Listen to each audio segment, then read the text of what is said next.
Olá, eu sou o Luiz Lana, coordenador de Educação e Inovação da Qualifica e serei seu guia nesta viagem rumo ao futuro da liderança. Ao longo de nossa viagem, vamos conhecer líderes inspiradores que estão construindo um futuro mais colaborativo, inclusivo e ético, para aprendermos como a liderança pode ser uma jornada de descoberta e evolução constante. Então, prepare as malas e junte-se a mim no Qualicast Lideranças para o Futuro. Olá e bem-vindos ao Qualicast, o podcast que explora as mais recentes tendências de liderança para o futuro. Nessa temporada, estamos focados em entrevistar líderes que estão moldando o futuro e promovendo mudanças positivas no mundo dos negócios. E hoje estamos muito animados em receber a Fernanda Tenório, que eu conheci agora há pouco e já estou encantado. Fernanda é especialista em ESG e sustentabilidade, com vasta experiência nos setores ambientais e sociais de empresas, ONGs, instituições governamentais e organizações internacionais. Nesse episódio, iremos explorar a importância de incorporar os princípios do ESG na sustentabilidade e como as empresas podem alavancar esses princípios para promover um impacto positivo no meio ambiente e na sociedade. Fernanda, seja bem-vinda. Quer dar suas primeiras palavras aí para os nossos ouvintes?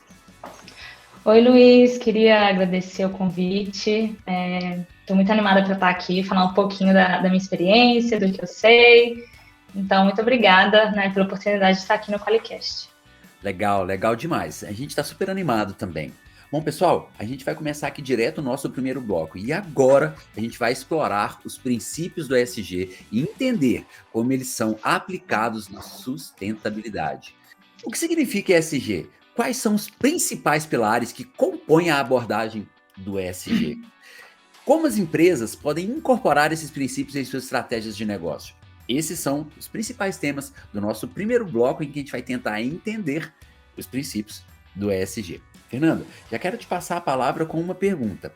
O que de fato significa ESG? Explica pra gente e como que ela se relaciona com a sustentabilidade. Bom, o ESG, ele é reflexo de um desenvolvimento dessa ideia de sustentabilidade que começou na década de 70.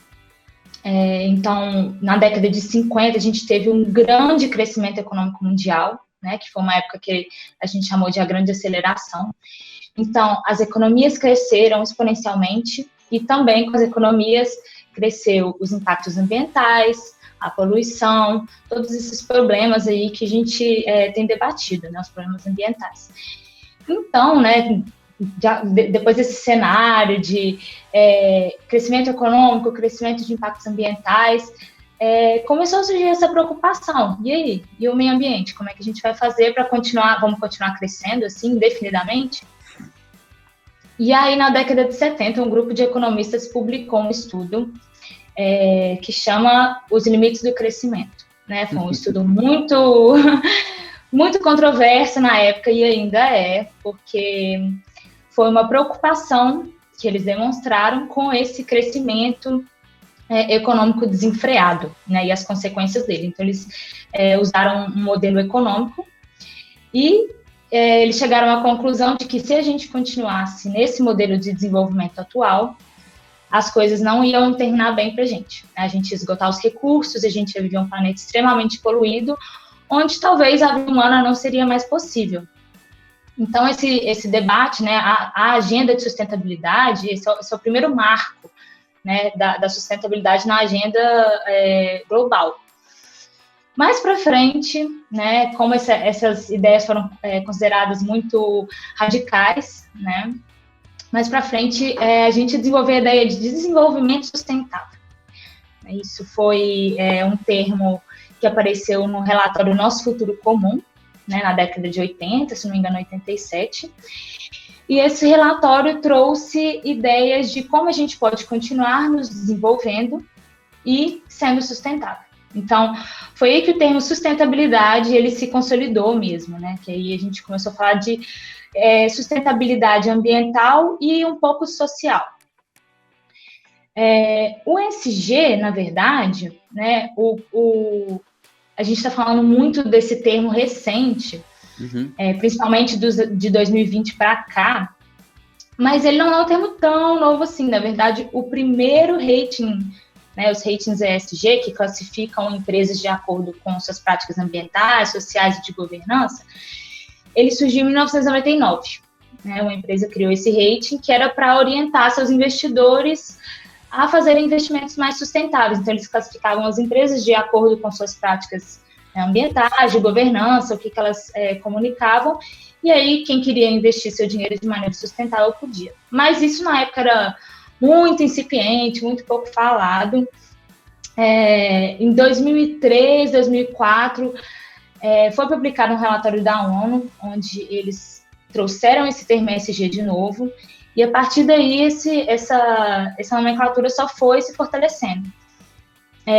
Ela explodiu mesmo em 2020, quando Larry Fink, né, que é o CEO da BlackRock, uma das maiores carteiras de investimento do mundo, ele enviou uma carta falando que a BlackRock ia parar de fazer investimentos em empresas que não medissem seu impacto socioambiental e que não gerenciassem o seu impacto socioambiental. Então, ele ressaltou que essa é uma preocupação que vem dos investidores também, né, porque negócios que gerenciam seus impactos, eles estão menos expostos ao risco, não que eles estão tão menos expostos, eles estão expostos ao risco, mas eles têm mais ferramentas para gerenciar esses riscos. Então, era uma questão simplesmente de perenidade do negócio, né? Eu vou investir o meu dinheiro hoje para minha pensão lá no futuro, e eu não vou investir um negócio que é muito poluente, que não faz nenhum gerenciamento,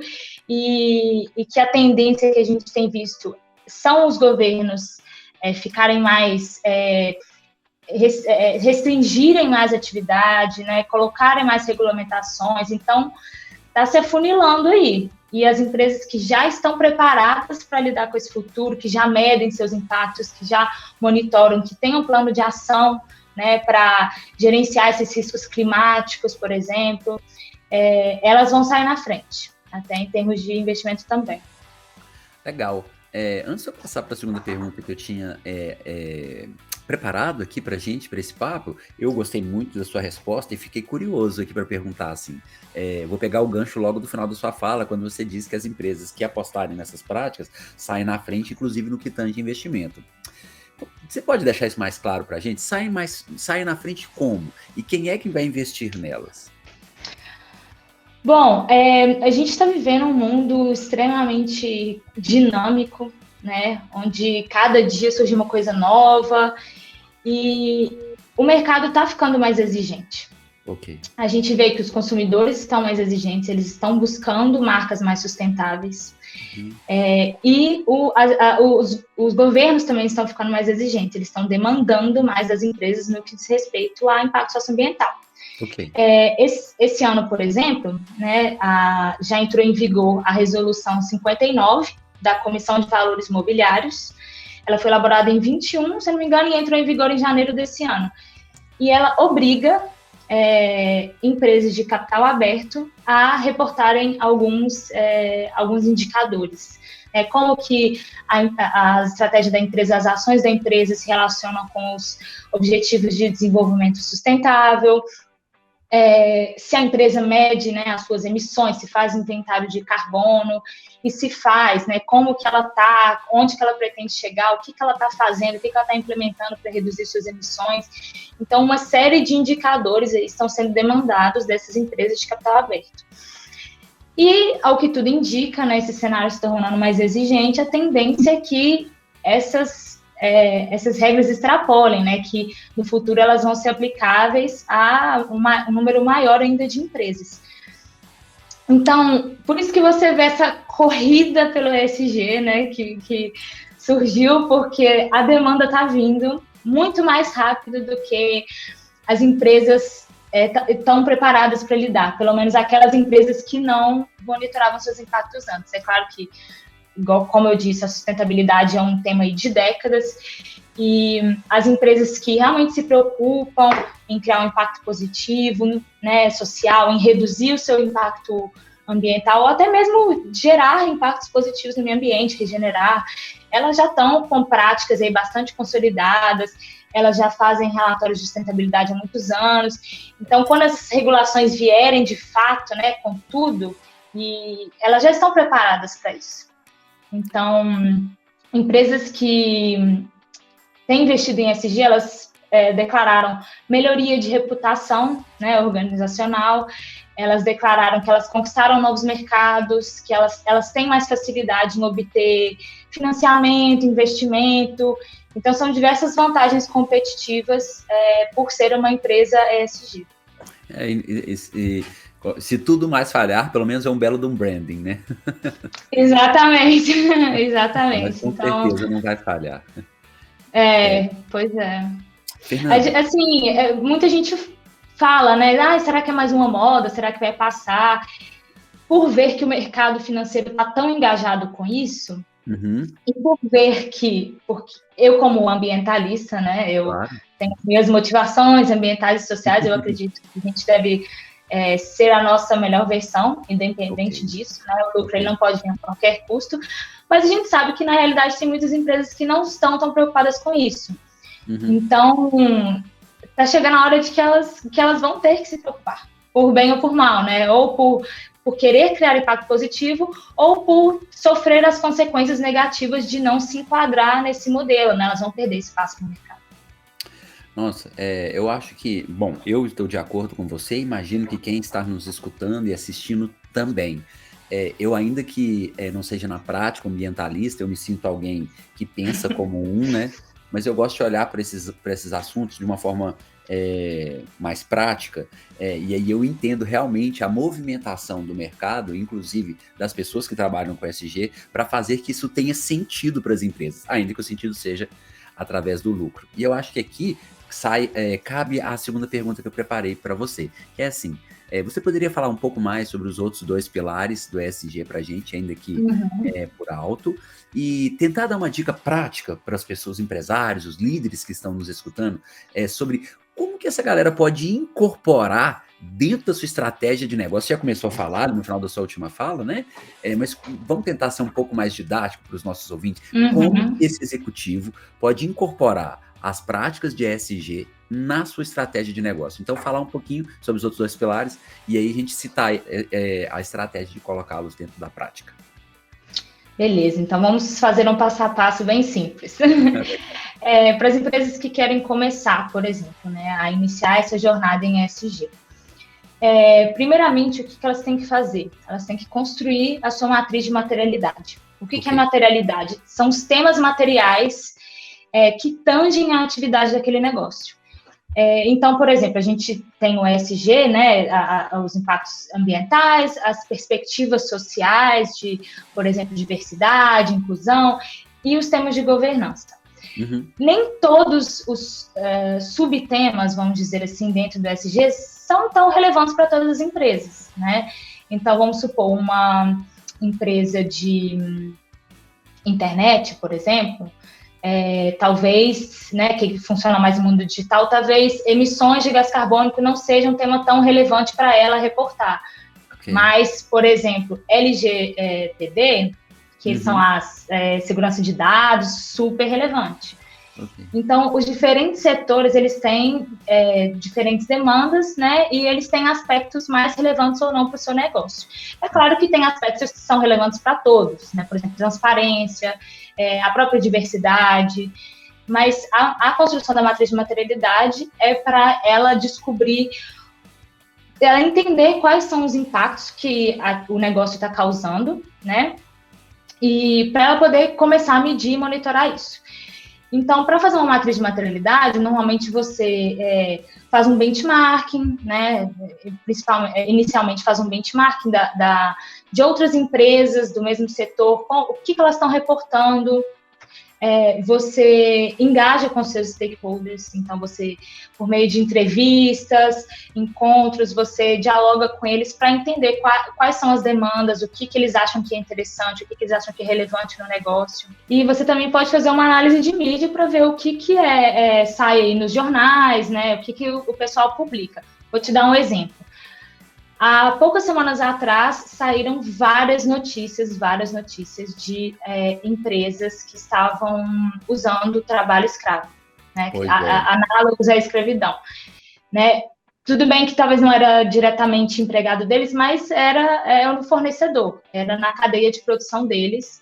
E esse é outro ponto importante do ESG, ele tem que ser aplicado a toda a cadeia de produção. Não adianta você contratar uma terceirizada e falar que é problema dela, você tem que cuidar desse impacto em toda a cadeia, todo o processo. Lógico, né? Sim. E os direitos trabalhistas, né, as condições dos trabalhadores, esses casos que foram reportados aí na mídia, coincidentemente ou não, foram todos casos de empresas que tinham alguma relação com o agro, por exemplo, porque você está ali na fazenda, você está ali isolado, né, é um trabalho que às vezes são pessoas de menor instrução, né, que não, talvez não sabem nem ler e escrever, então estão muito à mercê do que, né, da situação ali, estão muito vulneráveis. Então, o aspecto social de condições de trabalho é um aspecto importantíssimo dessas empresas que trabalham com agronegócio ou que têm, né, produção em fazendas. Então, a matriz de maternidade ela serve para isso, para você ver quais que são os principais aspectos ali do seu negócio que você tem que avaliar. Okay.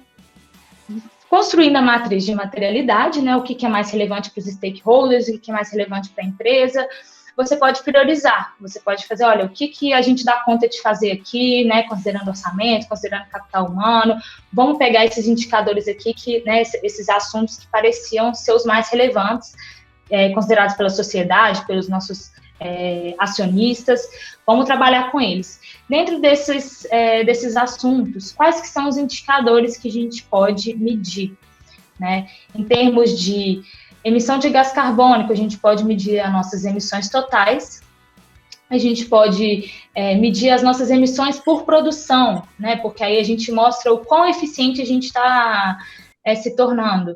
Uhum.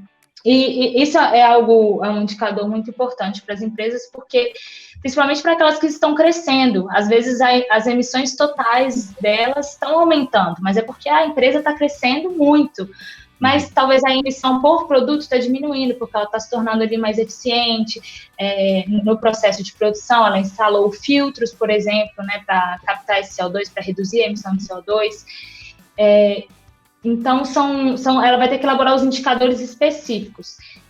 Outro exemplo, diversidade, né? Qual que é a porcentagem de mulheres na nossa empresa? Qual que é a porcentagem de mulheres em cargos de liderança? Que é outro ponto muito importante, né?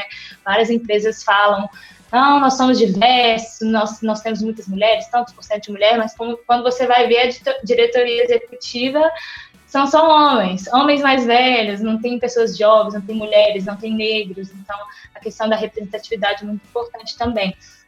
Então, ela depois de fazer a matriz de materialidade, ela define esses indicadores e a partir daí ela vai medir e monitorar. Ela faz um levantamento de qual é a situação atual dela. E isso é interessante também porque ela pode se comparar a outras empresas. Como é que eu estou, qual que é a minha performance em relação aos meus concorrentes nesse sentido, né? Será que eu estou atrasada na agenda ESG? Será que eu estou, né, no mesmo ritmo? E aí ela vai entender em que cenário que ela está, em que contexto, e ela pode estipular metas. Olha, vamos criar uma meta aqui de ter 50% dos cargos de liderança para mulheres e 50% para negros também, né? Claro, homens negros, mulheres negras e aí misturado. Até tal data, né? Estabelece um parâmetro. Exatamente, coloca um prazo, porque também metas muito vazias, não, o ideal é colocar um prazo. E aí ela vai elaborar um plano de ação, como que a gente vai chegar nesse resultado, como que a gente vai preencher essa lacuna. Então vamos não só recrutar mais mulheres, mas vamos treinar as mulheres que a gente já tem aqui, né? Vamos capacitar elas para se tornarem gestoras, porque é muito fácil você contratar mulheres que já são líderes, que já trabalham, né, há 20 anos com isso, mas o interessante é a empresa investir em capacitação. Né? Não só contratar essa mulher, tirar de uma empresa e colocar na sua. Aí você está melhorando o seu número, mas você não está melhorando a realidade como um todo. Então, o interessante é você criar esses programas dentro da empresa para capacitar, para criar impacto positivo. É legal demais. O último passo, né, é você fazer a comunicação Hum, desses resultados, como que você está progredindo, né, se tá, se não tá, se não progrediu, por quê, é importante justificar. Por exemplo, teve pandemia, a gente teve corte orçamentário, tivemos que cortar os programas, então a transparência, ela é ok. chave porque ela cria confiança, e você vê, eu já li muitos relatórios de sustentabilidade super superficiais, Uhum. super superficiais, é redundante, Super muito, superficiais. exato, muito superficiais, vazios, com metas muito vagas, e você não Uhum. sabia o que estava acontecendo na empresa. Você ficava, tá, tudo bem, você você tá assim, mas como que você estava antes? O que que você fez? O que que você está fazendo para chegar no cenário que você quer, né? Qual que é o seu plano de ação? Então, eu acho que a transparência é chave e o ESG ele é um tema muito novo e Aham. não é vergonha nenhuma em admitir que você está aprendendo a fazer. O Legal. importante é começar.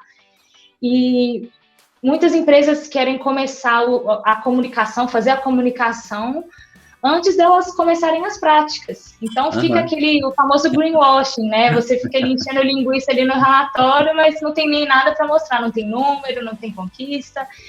Então, eu já vi muitos relatórios assim, e já vi relatórios de empresas que estão começando e falam, olha, a gente começou por isso, a gente criou uma política de sustentabilidade, a gente criou um código de ética, a gente fez esse levantamento, a gente quer chegar em tal lugar, então a gente está pensando em fazer isso. Ela não tinha nenhum resultado concreto para apresentar, mas a transparência, a honestidade de onde ela estava e onde ela queria chegar, te passa confiança. E isso é muito importante. E é um dos pontos que mais está pegando no mercado financeiro para investir. Nossa, Fernando, muito legal, sim. Bom, primeiro eu acho que eu tenho que te agradecer em nome de todo mundo que está ouvindo por essa forma tão didática, quase um passo a passo para a gente poder, para quem está interessado, começar a investir em ESG ou aprender como implementá-lo no dia a dia da lógica do funcionamento de uma corporação, de uma empresa. A gente está terminando o nosso primeiro bloco, a gente vai para o segundo, quando a gente vai falar sobre sustentabilidade e responsabilidade social. Eu acho legal que na sua última fala você falou sobre greenwash, a gente começa por aí. Então vamos para o segundo bloco. Olá, sejam bem-vindos de volta. A gente está no segundo bloco e agora a gente vai explorar a relação entre sustentabilidade e responsabilidade social, para tentar entender como as empresas podem avaliar estes princípios para promover um impacto positivo na sociedade. Quais são as melhores práticas para promover a sustentabilidade e a responsabilidade social que vem a cargo disso? Como as empresas podem equilibrar a sustentabilidade com a lucratividade? Bom, isso é um tema interessante. No final do bloco passado, a Fernanda comentou sobre o greenwash, na medida em que as empresas fingem que estão fazendo, não tem dados para provar efetivamente que estão aplicando algo sustentável, efetivo, que tem o ESG ali como sua marca. Então, eu já jogo aqui a minha primeira pergunta, que é, Fernanda, quais são as melhores práticas, bem no sentido das que você comentou para a gente no bloco passado, para promover a sustentabilidade e a responsabilidade social dentro das lógicas de ESG nas empresas? Sei que essa é bem sua área, né? Então, fica à vontade. Sim, bom, eu vejo, né, as empresas, e eu sei que eu não estou sozinha nesse pensamento, sei que muitas pessoas concordam comigo. Eu entendo que as empresas elas têm um papel social, Sim. né? Então, então agora o que a gente está vendo é uma transição, né? Claro que incipiente ainda, mas que tende a acelerar, de empresas que estão preocupadas com o lucro a qualquer custo para empresas que estão preocupadas em gerar impacto positivo. Então, o que a gente precisa? A gente precisa que os negócios hoje eles sejam parte da solução e não do problema. Então, o que a sua empresa faz para a comunidade onde ela está inserida? Entende?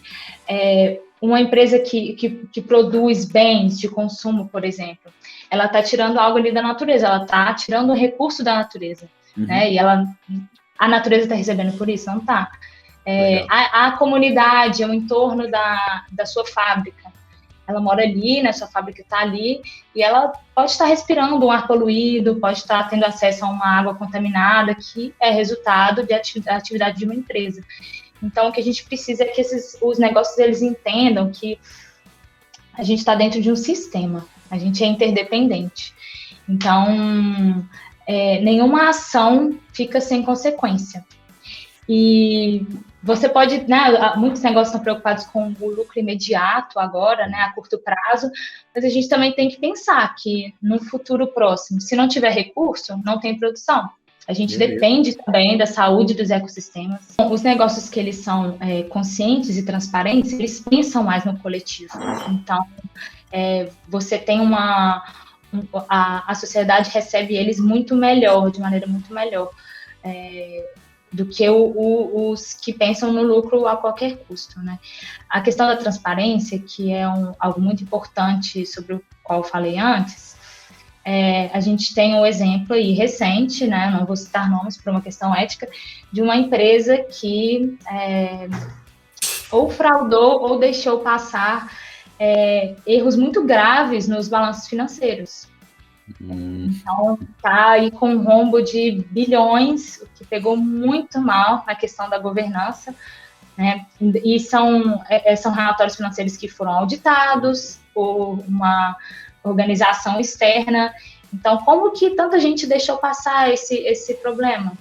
Então, isso você perde uma confiança enorme dos investidores, da sociedade, é um dano reputacional imenso à marca. Por isso que o ESG ele é parte de um movimento maior de uma melhor gestão, né, dos processos da empresa, de uma melhor gestão de riscos e de transparência com o investidor e com a sociedade, essa prestação de contas. Porque se uma empresa mente nos balanços financeiros, né, que são tão vigiados e que são tão essenciais, imagina o que ela não faz nos relatórios ambientais e sociais. Que tem uma vigilância um pouco mais... Exatamente. Então, eu vejo que está sendo mais cobrado das empresas, de ter essa postura de um pensamento mais sistêmico, um pensamento mais coletivo, né? E é o que a gente chama de capitalismo de stakeholders. A gente está saindo dessa ideia de capitalismo de shareholders, que é foco em geração de valor para o acionista, e estamos indo para o capitalismo de stakeholders, que é geração de valor para todos os stakeholders, para a comunidade, para todos envolvidos, né? Exato. Então, geração de valor para o cliente, geração de valor para a sociedade, né, para o meio ambiente. Então, são empresas que são mais participativas, né, são mais colaborativas,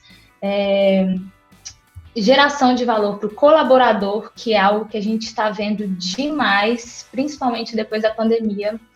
Foi uma coisa que ficou gritante, né? A questão do bem-estar do colaborador, dele se sentir motivado dentro da empresa, né? Dele se sentir parte do time, dele sentir que ele é aceito, que ele é respeitado, que a vida pessoal dele, né, também é relevante, porque a gente sabe, não dá para separar a vida pessoal e vida profissional. Se você tem um problema em casa, você não chega no trabalho uma máquina super eficiente. Então, ter essa compreensão, ter líderes mais humanizados, né? E isso tem se mostrado uma prática que aumenta muito a produtividade das empresas, o engajamento, a retenção de talentos. Então, assim, algumas práticas, né, igual a gente estava falando de melhores práticas das empresas. Instalar, né, implementar programas de diversidade, de inclusão e realmente se preocupar com o resultado, porque fazer esse levantamento, né, pegar esse feedback dos colaboradores, porque não adianta você ter metade dos seus funcionários mulheres, negros, você ser uma empresa diversa, se dentro da empresa o funcionário ele não está se sentindo respeitado, se tem homofobia, se tem racismo. Então você tem que ver a efetividade também dessas políticas. Se não está dando certo, por que não está dando certo? O que está acontecendo? Será que a gente precisa de cursos, né, programas de conscientização, workshop, o que a gente precisa fazer? Então, se preocupar mesmo com o impacto real, né, dessas políticas. Uma outra boa prática que eu citei foi o bem-estar dos funcionários, que funcionários, quando eles estão felizes no trabalho, eles são muito mais produtivos. Certeza. Né? E antes da pandemia, a gente tinha aquela ideia de que o chefe pensava que se ele não tivesse ali em cima do funcionário, que o funcionário não ia produzir, se ele não estivesse vigiando. E quando chegou a pandemia, a gente foi obrigada, muitas empresas, a trabalhar de home office. Né? E a gente viu que, bom, dá para fazer, poxa, nossa,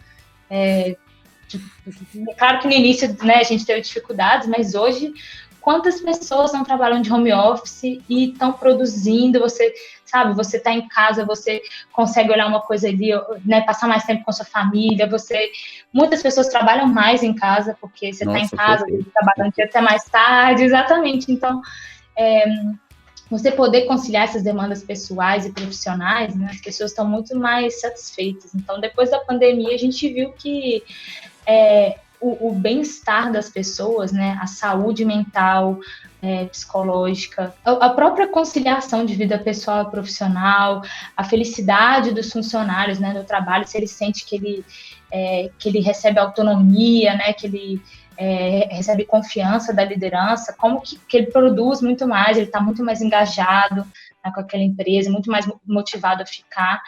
Então, essas são algumas boas práticas aí do aspecto social.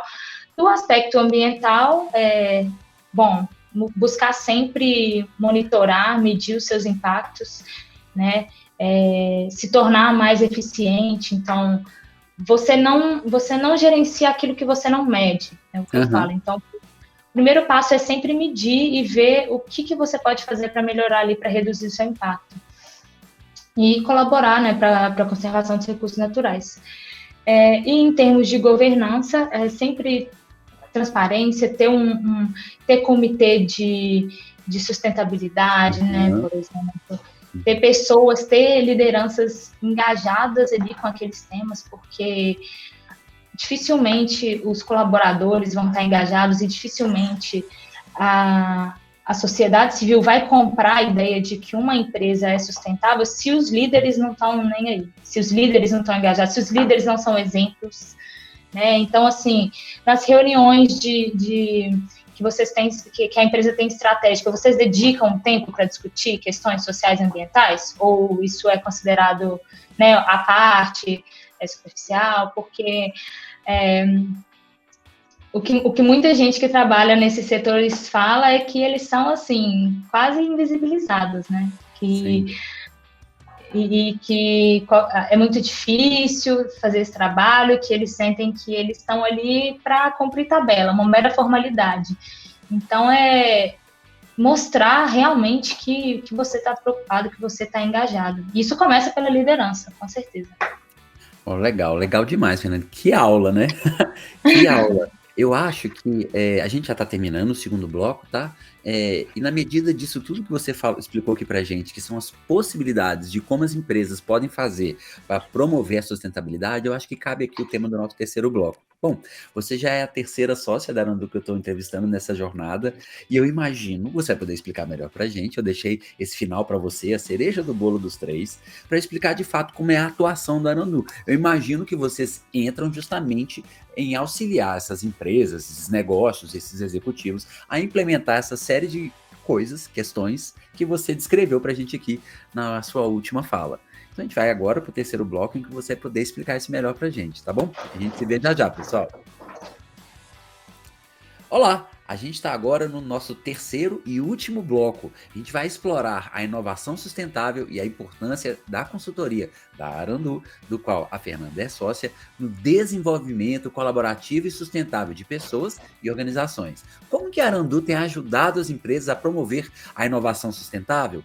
Quais são os principais desafios que as empresas enfrentam na hora de buscar uma inovação sustentável? Bom, Fernanda, agora é a hora de vender o peixe, né? Eu queria começar já aqui com uma primeira pergunta, que é assim, como efetivamente a Arandu tem ajudado as empresas a promover inovação sustentável? Bom, na Arandu a gente trabalha com 3 pilares principais, que são a inovação, a sustentabilidade e o desenvolvimento humano. Dentro da Arandu a gente tem vários especialistas nessas áreas e a gente trabalha os projetos de forma conjunta. Então, nunca é só inovação, nunca é só sustentabilidade, nunca é só desenvolvimento humano. A gente sempre monta uma equipe diversa, né, para pensar soluções holísticas, soluções que conseguem atacar o problema como um todo, né, que tem uma visão mais geral do problema. Bom, primeiramente, né, quando eu queria explicar um pouco sobre o que é inovação, porque quando a gente fala inovação, a maioria das pessoas pensa em tecnologia, em desenvolvimento de tecnologia, algo relacionado a isso.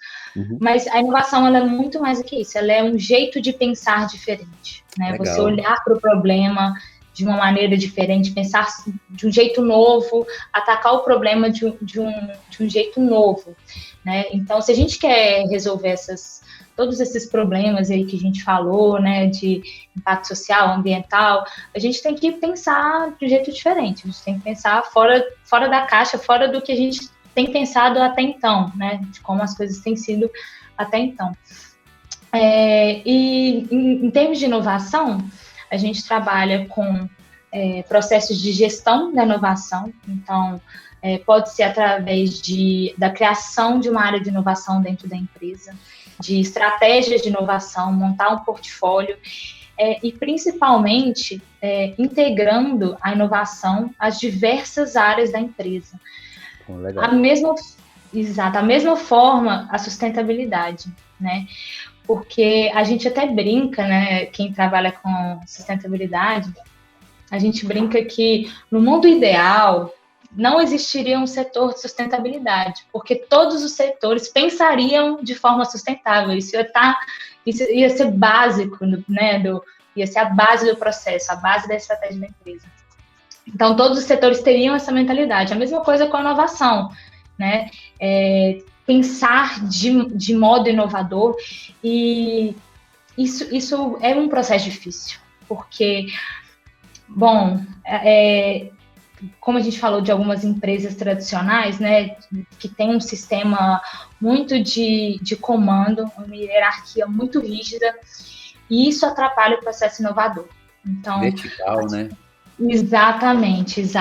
Então, você não dá liberdade para aquele colaborador pensar uma solução, pensar de um jeito diferente, né? Sugerir ali alguma coisa, porque não tem esse diálogo, não tem essa colaboração. É algo do tipo, o chefe manda, o funcionário faz. Então, o funcionário... Mas será que a gente não pode fazer desse jeito? Não, tem lugar que não tem essa abertura. E isso é uma pena, é muito triste, porque o principal recurso mais importante da empresa é aquele capital humano, né? É a diversidade, é a pessoa, diversas pessoas de contextos diferentes, com formações diferentes. Olha que riqueza é isso, para você pensar em uma solução. Então, a diversidade, ela fortalece o time. E você saber usar isso, né, a seu favor, você dá autonomia para o colaborador participar, né, você engajar, você dá segurança psicológica, que é um tema que tem sido muito falado também, a segurança psicológica da equipe, né, para ela ter uma autonomia ali para trabalhar, para pensar soluções. Isso é muito importante.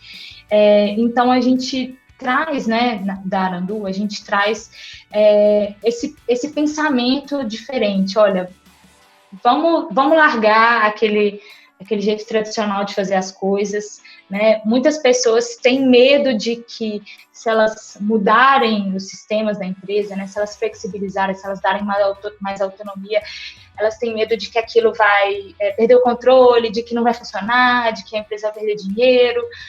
Não é bem assim, tem muitos mitos em torno de ESG, em torno de inovação, em torno do próprio bem-estar do colaborador, né, de dar essa segurança para ele, de ser uma liderança que escuta, né? Então, a gente trabalha com, né, primeiro, conscientizar conversar com as empresas, a gente dá palestras, dá cursos para mostrar para elas que, olha, isso aqui vai ser ótimo para você, isso aqui vai ser ótimo. Então, o principal, a Arandu, ela começou com isso, na verdade, com um trabalho de conscientização, né, de dar palestra, curso, workshop, e a gente foi, aos poucos, começando a trabalhar com iniciativas de impacto, ajudar as empresas, né, porque muitas empresas querem, mas às vezes têm medo ou não sabem como começar, então a gente ajuda elas também a estruturarem, né, criarem estratégias dentro da empresa que vão ajudar elas a atingir esse objetivo.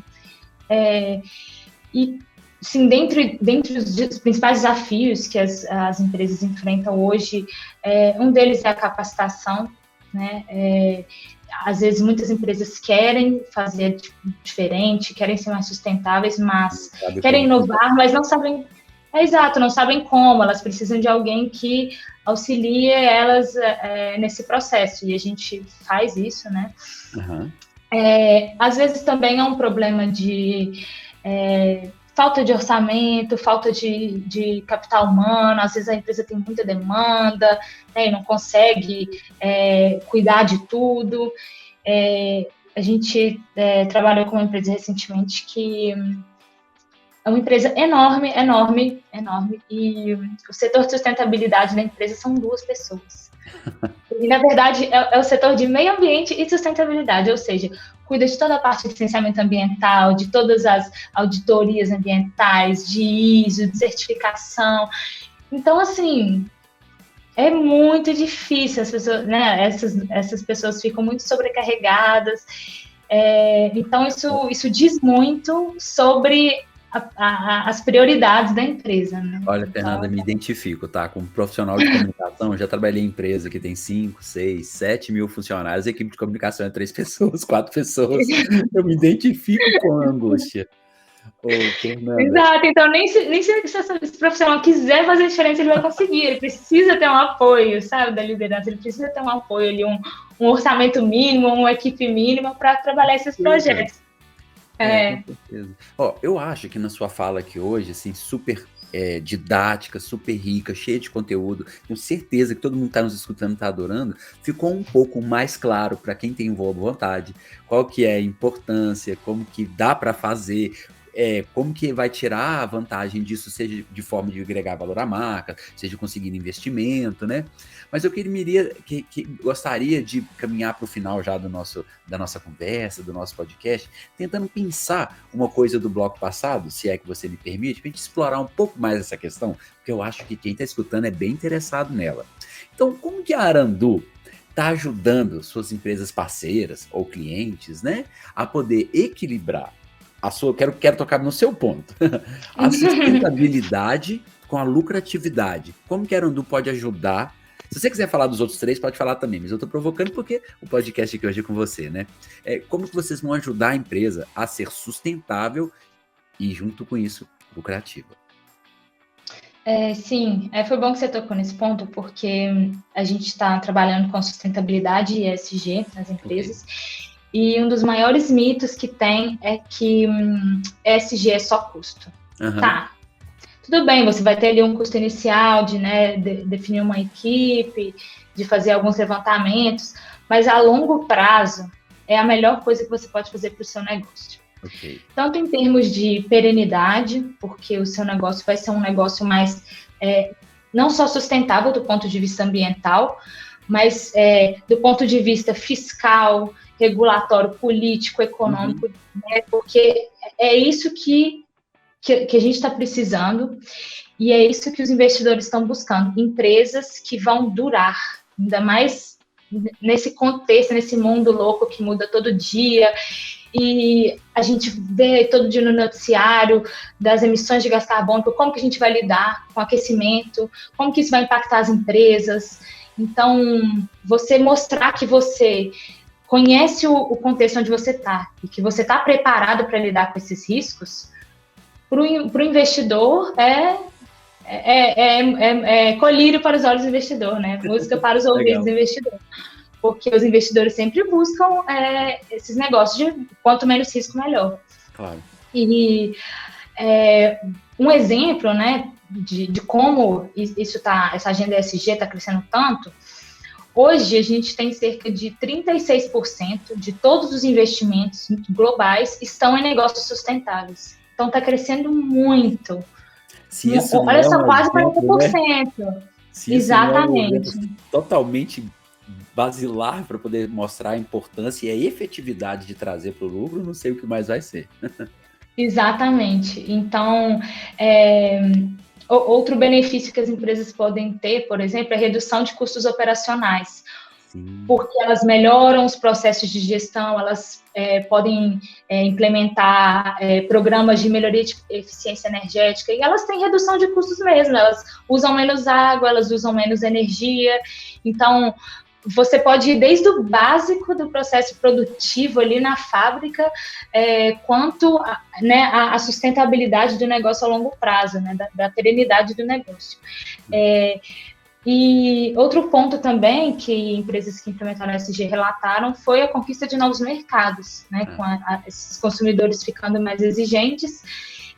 Vou te dar um exemplo, outro exemplo, né, de como que uma coisa caminha com a outra. Ok. Uma das indústrias que mais cresce hoje são de produtos veganos. É verdade, né? É verdade. Exato, porque as pessoas estão virando veganas, estão se preocupando. Às vezes nem é vegana na dieta, mas quer cosméticos que não façam experimentos em animais. Então, uma das indústrias que mais cresce hoje. Então, é um mito de que implementar a estratégia ESG é um custo, sabe? É um custo muito mínimo para um retorno enorme que você vai ter, tanto a longo prazo, a médio e longo prazo, né? Para fazer o seu negócio durar, quanto de conquistar novos clientes, porque o que a gente vê é isso, as pessoas estão ficando mais exigentes.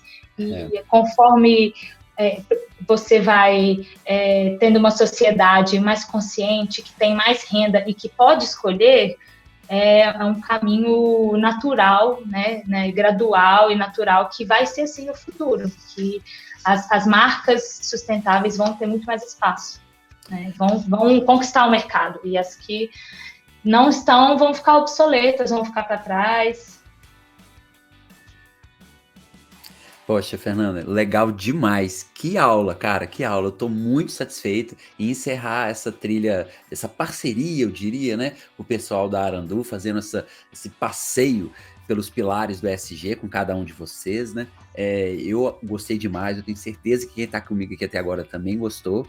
Bom, assim a gente está chegando ao final desse episódio do Qualicast, onde exploramos a relação entre o ESG e a sustentabilidade com a Fernanda Tenório, que é especialista em sustentabilidade e cofundadora da consultoria Arandu.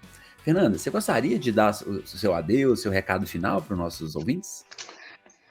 Bom, gostaria de agradecer, foi ótimo estar aqui. Acho que eu falei 10% do que eu poderia ter falado, porque esse assunto me motiva muito, eu gosto muito.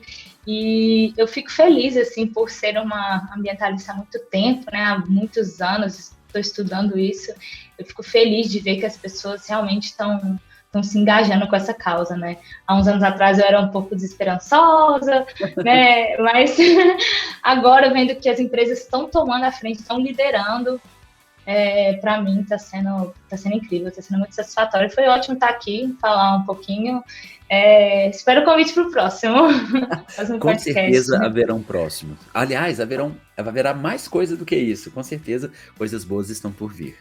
Bom, sim, esperamos que vocês tenham gostado desse episódio e que tenham aprendido muito sobre a importância de incorporar os princípios de ESG na sustentabilidade e como as empresas podem alavancar esses princípios para melhorarem seus processos de gestão. Fernanda, muito obrigado. A gente se vê. Tchau, pessoal. Obrigada. Tchau, tchau.